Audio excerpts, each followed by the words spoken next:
Be me 27, call me Hugh. I work in tech support for some soulless megacorp. You know the drill. My entire day is a loop of, have you tried turning it off and on again? I'm basically a human tranquilizer dart for angry people whose printers don't work. It pays the bills. It's fine. I live a pretty quiet life. Video games, building PCs, going to the gym when I'm not feeling lazy. Then there's Tammy. We've known each other since college. Must be close to a decade now. Back then, she was just passionate, energetic, always debating something in the student union. Now, that energy has been laser-focused into an online persona. Her social media is a minefield of buzzwords: patriarchy, toxic masculinity, emotional labor, gaslighting. You name it, she's an expert on it. In real life, she works part-time at a bookstore. Most of her personality is curated for an audience of online followers who all think the exact same way she does. Our friendship has, over the years, morphed into a very specific routine. It's my unofficial second job, the one I don't get paid for. It usually starts late. I'll be winding down, maybe watching some documentary, or trying to beat a boss in a game I'm stuck on. My phone will light up. It's always her. It's never a, "Hey, how are you?" text. It's always a call. She needs an immediate audience. I remember one night, I think it was a Tuesday a couple of months back, a perfect example. I'm in the middle of a really quiet, peaceful evening, the kind you look forward to after a long day of dealing with people's manufactured emergencies, phone buzzes. It's Tammy. I let out a sigh. Not an angry one, just a tired one. The kind of sigh that says, "Okay, here we go." I pick up. The first thing I hear is not hello, but the sound of her crying. Or at least trying to. It's that dramatic, shaky breath kind of crying. Before I can even ask what's wrong, the monologue begins. It was about her boyfriend at the time. Let's call him Brad, because he was that type. Tattoos, motorcycle, perpetually unemployed, but finding himself. The source of 90% of her phone calls to me. This particular crisis was because she posted a long, elaborate story on her Instagram. It was a multi-part series of text screenshots and selfies about the daily struggles of being a woman in a patriarchal society. Brad had watched the entire story. The little icon said so, but he didn't reply to it. He didn't send a message saying, "Wow, that's so insightful," or "You're so strong." Nothing. To Tammy, this was an act of profound violence. She explained to me, in agonizing detail, how his silence was a form of passive aggression, how it was his way of invalidating her lived experience. She said it was a classic example of how men are taught to suppress emotional engagement, which makes them poor partners. I'm on the other end of the line listening to this. My monitor is on, showing the schematics for a new water cooling loop I was planning. I'm just nodding, saying, "Yeah," and "I see," and "That's rough," into the void. My job is to validate, to be the sounding board, to provide the emotional reaction that Brad failed to provide. The call went on for 47 minutes. I checked. She cried, she got angry, she deconstructed his entire personality based on this one non-action. She concluded that he was probably a secret misogynist who was intimidated by her strength. Finally, she seemed to run out of steam. She let out a big, theatrical sigh and said, "Thanks for listening, Hugh. You're the only one who gets it." She never once asked how I was doing or what I was up to. The call ended. I just sat there in silence for a few minutes. Then I went back to planning my water-cooling loop. The next morning, I was scrolling through social media while my coffee brewed. I saw a new post from Tammy. It was a picture of a sunset with text overlaid on it. The text read, "A reminder to all my strong women. Do not perform unpaid emotional labor for men. Your energy is a precious resource. You are not his mother, his sister, or his therapist. Let them learn to deal with their own feelings." It had over 200 likes. All her friends were in the comments. Yas queen, and so true, and this is the message we all need. I just stared at the post. The irony was so thick I could feel it in the room. I had literally just clocked out of a 47-minute emotional labor shift for her less than 12 hours ago. But I didn't say anything. I just sipped my coffee and went to work. This was the pattern. A week later, Brad did something else. I think he liked another girl's photo on social media. Cue another late-night call. Another therapy session where I had to listen to her analyze the deep-seated psychological meaning behind a casual double tap on a screen. She insisted it was a micro-cheating event, that it was a manifestation of men's inability to be satisfied with one partner because of how society conditions them. I suggested maybe he just thought it was a nice photo. That was a mistake. She got defensive. She asked me why I was always taking the man's side. She said I had internalized misogyny that I needed to unpack. I learned my lesson. From then on, I just agreed. Yeah, you're right. Totally unacceptable. He should have known better. It was easier. It was like handling a difficult customer at work. Find the path of least resistance. Agree, validate, de-escalate, end call. It wasn't just Brad, though. It was everything.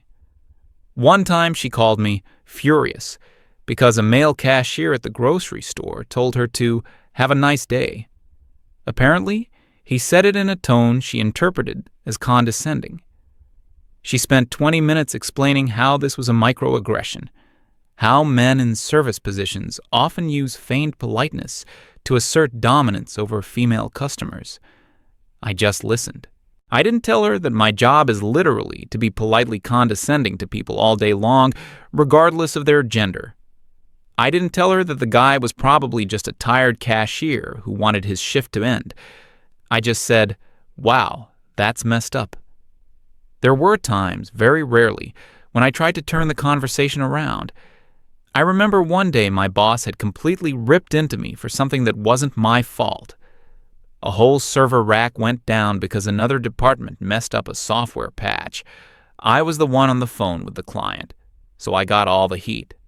I was feeling pretty down that evening. Tammy called, as usual, to talk about some fight she'd had with Brad. After she vented for about 15 minutes, there was a brief pause. I decided to jump in. Hey, I get it. I had a really brutal day at work myself. I started to explain what happened with my boss and the server rack. I got about 2 sentences in. Yeah, that sounds annoying. She cut me off. But is it as bad as being systematically silenced in your relationship? Your boss is just a workplace issue. This is about my fundamental worth as a person. And just like that, the conversation was back on her. My bad day at work was just an annoying little thing. Her drama with her boyfriend was an existential crisis of epic proportions. I just shut down. Yeah, you're right, I said. Tell me more about what he did. And she did, for another half an hour. Looking back, I don't know why I kept answering the phone. I guess a part of me still thought we were friends, that this was just a phase she was going through. I held on to the memory of the friend she used to be in college, the one who would actually ask about my life, the one who would listen.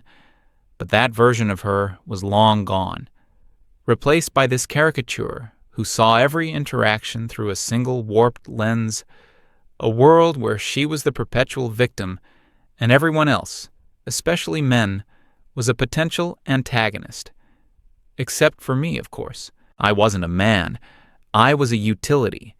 I was her designated emotional support system, a 24/7 hotline for her feelings. The hypocrisy became more and more glaring.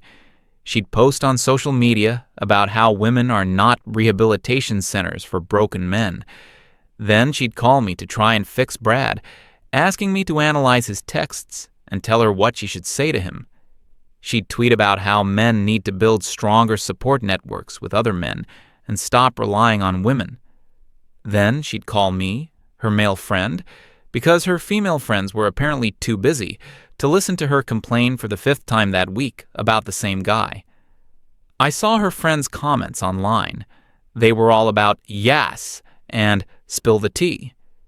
But I suspect that when it came to a 45-minute phone call at 11 p.m., they suddenly had other plans. So, that duty fell to me, the reliable one. Good old Hugh. He'll always pick up. The dynamic was solidified. I was the free therapist, and she was the patient who would never get better, because she didn't want to. She thrived on the drama.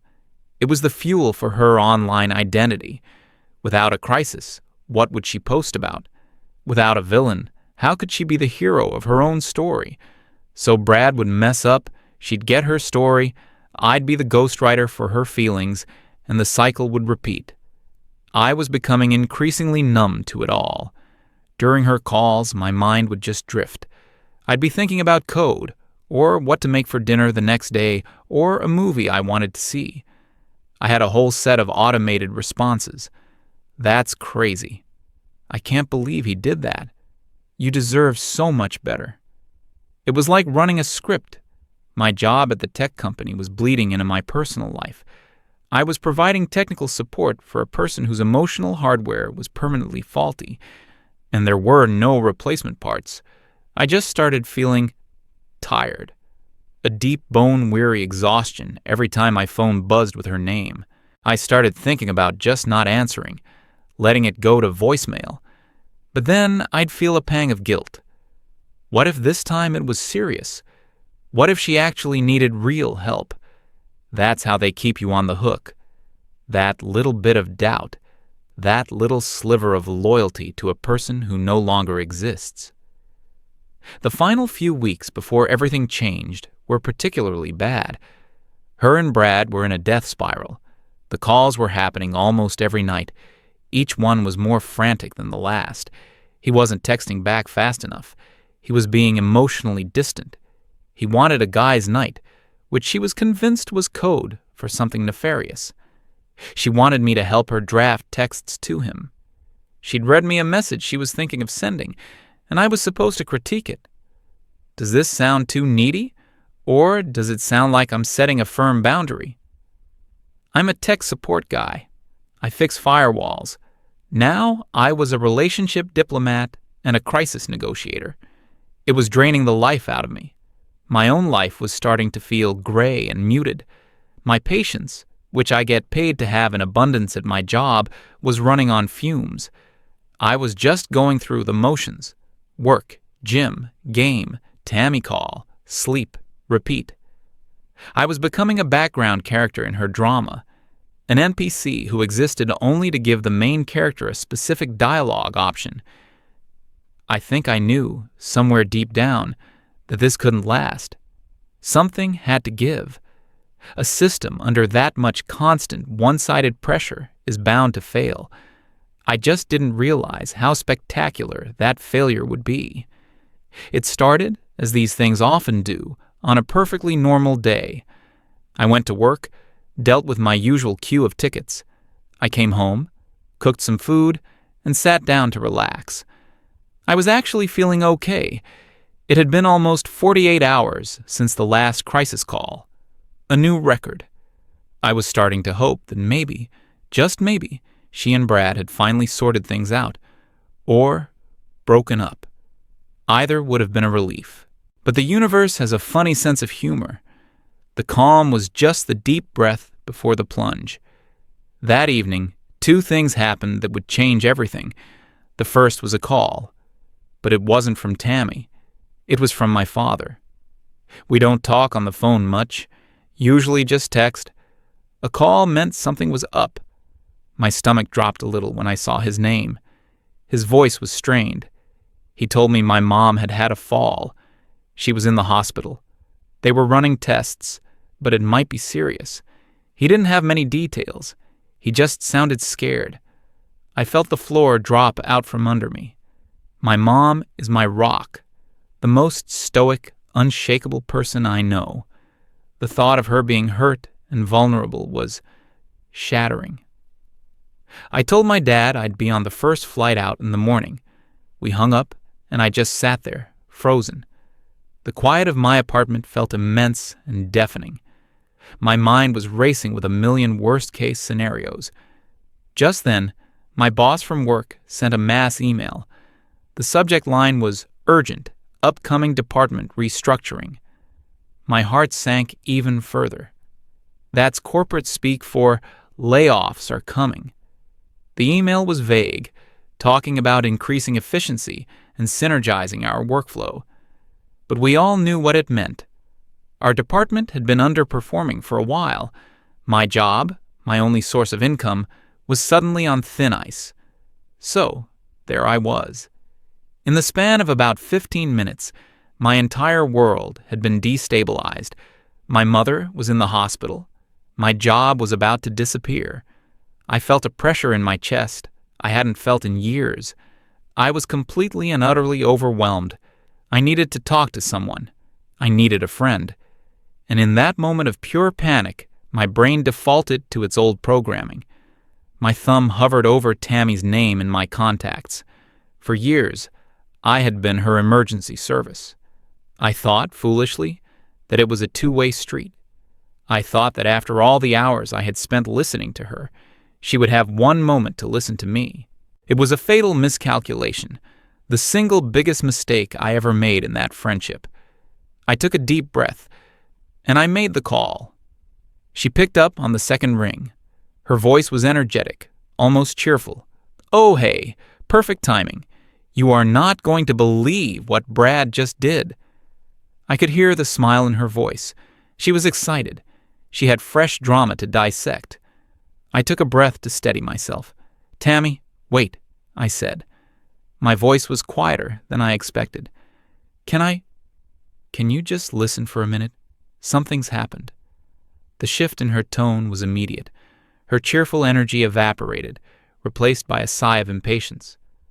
"Okay, what is it?" she asked.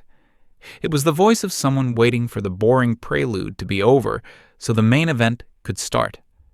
I told her everything. I told her about the email from my boss, the threat of layoffs, the anxiety of not knowing if I'd have a job next month. My voice started to shake a little when I talked about my mom. I told her about the fall, the hospital, the fear in my dad's voice. I laid it all out. The two biggest pillars of my life, my family, and my financial stability, were crumbling at the same time. When I finished, there was a long silence on the other end of the line. For a stupid, hopeful second, I thought she was processing it. I thought she was trying to find the right words of comfort. I was wrong. She finally spoke, and her voice was condescendingly calm, like a teacher explaining a simple concept to a difficult child. "Okay, Hugh, I hear that you're stressed," she began. "But let's try to look at this with a bit of perspective, shall we?" I didn't say anything. "First, the job thing," she continued, her voice gaining a lecturing tone. "You're a man in the tech industry. That's like playing life on easy mode. You have so much privilege in that space. Even if you do get laid off, which you probably won't, you'll find another job in a week. It's not a systemic issue. It's a temporary inconvenience for you." I felt a cold knot forming in my stomach. And the thing with your mom, I'm sorry she fell, obviously, but men's feelings about their parents are often tied up in patriarchal expectations of being the protector. Your stress is probably more about your own ego than her actual health. She's in a hospital with doctors. She's getting professional care. She paused, as if to let her profound wisdom sink in. "Now, can I please tell you about my actual problem? Because, unlike yours, mine is about ongoing emotional abuse and the psychological toll of being in a relationship with a classic narcissist." Something inside me just broke. It wasn't a loud crack. It was a quiet, clean snap, like a circuit breaker flipping in my brain. All the years of her hypocrisy, all the one-sided conversations, all the ignored texts and interrupted stories, it all coalesced into a single moment of absolute clarity. I saw the whole dynamic for what it was. I wasn't her friend. I was a free utility she used to regulate her own emotions. My problems weren't real. They were inconveniences. Her boyfriend not texting her back was an existential crisis. My mom in the hospital was a footnote. My voice, when I finally spoke, didn't sound like my own. It was flat, devoid of any emotion.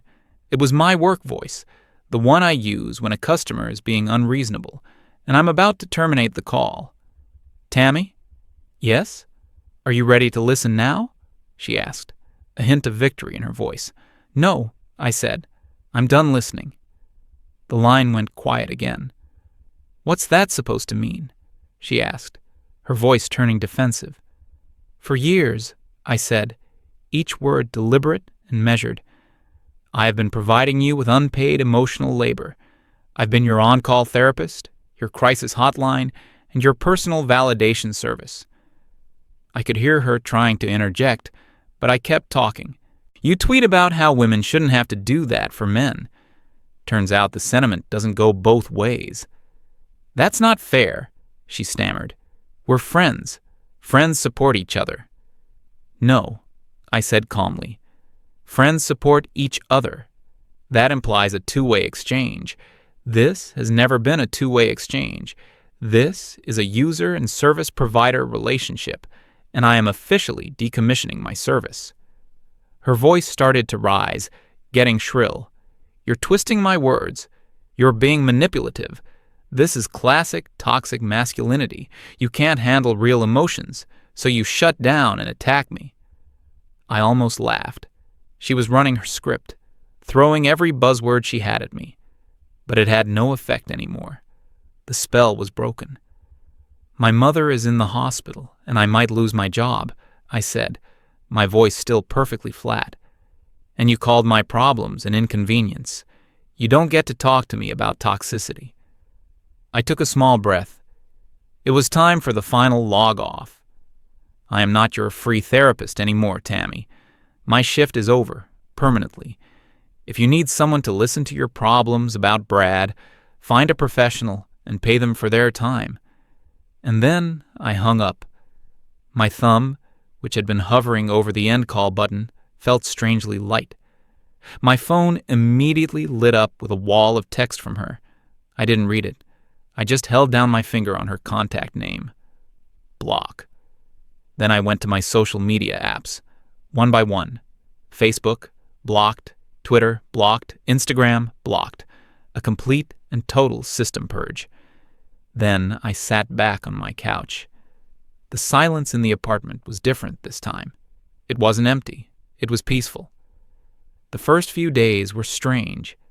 I kept expecting my phone to ring late at night. A part of my brain was still wired for the crisis alert, but it never came.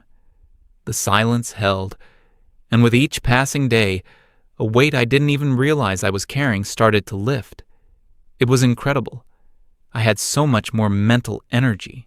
My evenings were my own again. I flew home and spent a week with my family. My mom's condition was serious, but she was stable. She was a fighter. Being there, actually being present with my dad and sister, without a phone buzzing in my pocket with some manufactured crisis, felt right. When I got back, the layoffs at work happened. My name wasn't on the list. I was safe. But the whole experience had been a wake-up call. Instead of just being relieved, I used that newfound energy to do something for myself. I signed up for an online certification course in network security, something I'd been putting off for years.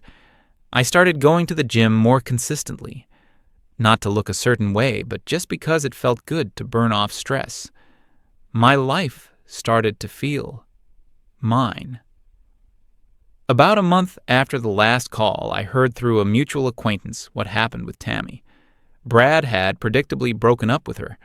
Apparently, he did it via text, the ultimate crime in her book. I can only imagine the meltdown that followed. According to the acquaintance, she had tried to call me dozens of times. When she realized I had blocked her, she panicked. She turned to her online support system, her army of feminist friends who always liked her posts. She called one of them, crying, to vent about Brad. The friend listened for about 3 minutes before saying, Oh, that's awful. Hey, I gotta run. My new episode of that show just dropped. But you're a strong woman. You'll get through it. And hung up. She tried another friend. This one gave her a bunch of generic empowerment slogans like, "You don't need a man to be happy," and then said she was busy with a yoga class. It turned out that her community was great at hitting the like button, but they had zero interest in actually doing the heavy lifting of a real friendship. They didn't want to be on the phone for an hour at 11 p.m. listening to someone cry. That was my job, and the position was no longer filled. She was left completely alone with her feelings for the first time in years. With no one to validate her outrage, it just fizzled out. She had no audience. The drama had no purpose. I didn't feel happy hearing this, but I didn't feel bad either. I just felt nothing. It was like hearing a weather report from a city I no longer lived in. A few more months passed. I finished my certification course and got a promotion at work with a significant raise. I was feeling good. I was focused. One afternoon, I think it was a Saturday, I was at a coffee shop working on a personal project on my laptop. The place was busy. I was meeting up with a colleague, a woman from the networking team, to brainstorm some ideas. We were just chatting, laughing about some stupid office drama. It was a normal, easy conversation, a two-way street. Then the door opened, and Tammy walked in. I didn't recognize her at first. She looked dull. Her hair was messy. She wasn't wearing any makeup, and her clothes were rumpled. The vibrant, loud persona was gone. She just looked tired and small. She saw me. Her eyes widened. She froze for a second. She saw me smiling, talking with another woman, looking happy and relaxed. I saw a flicker of something in her eyes. Shock, hurt, maybe even regret. She looked like she wanted to say something. She took a half step forward. Then she stopped. She just turned around and walked out of the coffee shop. I watched her go. My colleague asked if I was okay. "Yeah," I said, turning back to her. "Just fine." And I meant it. That night, out of some weird, morbid curiosity, I used a friend's phone to look at her social media. I was still blocked on my own. Her feed was different. The aggressive, angry posts were gone. They'd been replaced by vague, sad ones, pictures of rainy windows and empty coffee cups. The last one, posted that afternoon, was a simple text image. It said, "It's a strange feeling when you realize you have no one to talk to." It had 2 likes, no comments. I handed my friend his phone back. I went to bed feeling nothing but a profound sense of peace. The user had finally learned that their system was incompatible with my hardware. The problem was resolved. The ticket was closed.